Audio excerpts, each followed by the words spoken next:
Hello साथीहरू, नमस्ते नमस्ते नमस्ते।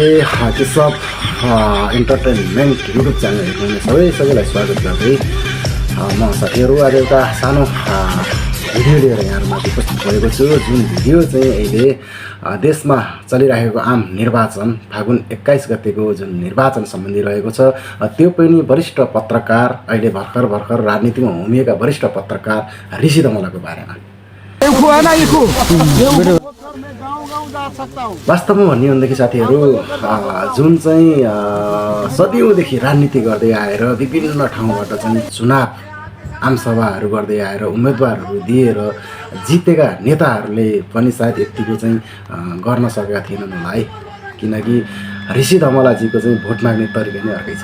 ल हेर्नु साथीहरू, कतै ट्रक चलाइरहेका छन्, कतै आरी काठ काटिरहेका छन्, कतै उखु बेचिरहेका छन्, कतै चटपटे घुरिरहेका छन्। यस्तो पो हो त भोट माग्ने तरिका। कतै हिँड्दै गरेको मान्छेलाई चाहिँ कल्ल महँगो पनि हालेका छन्। सायद यस्तो पहिला पुराना नेताहरू जुन चाहिँ अहिले भ्रष्टाचार भनेर चाहिँ बहिष्कार पनि गरेका छन् जनताहरूले, पुरानालाई होइन नयाँलाई भनेर चाहिँ जनताहरूको आवाज पनि उर्लिएको छ।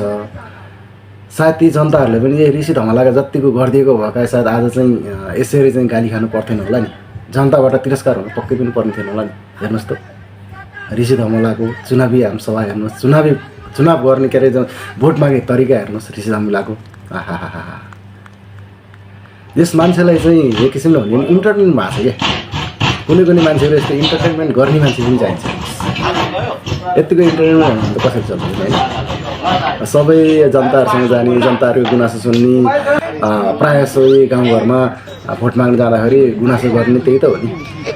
यो भएन, त्यो भएन, विकास भएन, सुविधा भएन, बाटो पुगेन होइन, बस कुराहरू यस्तो कुराहरू हुन्छन्। तर ऋषि धमलाजीलाई चाहिँ त्यो कुनै भएन। उहाँले चाहिँ पुरै समस्या गरिदिन्छ अरे। त्यसै गरी चाहिँ के भन्छ नै, अब एउटा विवाह भयो भने पनि उहाँले चाहिँ विभिन्न किसिमका चाहिँ उपहार दिने, पैसा दिने लगायत चाहिँ त्यहाँको सुकुम्बासीहरूलाई चाहिँ स्थानान्तरण गर्ने लगायतका कुराहरू चाहिँ ऋषि धमलाजीले गर्नुभएको छ। वाह ऋषि धमलाजी, पत्रकारितामा त सबैलाई हँसाउने भएको थियो तपाईँले होइन। राम्रो चाहिँ एउटा इन्टरटेनमेन्ट दिइराख्नु भएको थियो। हुँदाहुँदै अहिले चाहिँ नेता बन्छु भनेर भोट माग्दै हिँड्नु भएको छ। त्यहाँ पनि तपाईँले चाहिँ त्यही किसिमको, त्यो भन्दा नि अझै तपाईँलाई देखेर नाच्दा सायद केही पनि छैन। ल ऋषि धमलाजी, तपाईँलाई धेरै बधाई छ। चुनाव जित्नु होला। चुनाव जितेर तपाईँ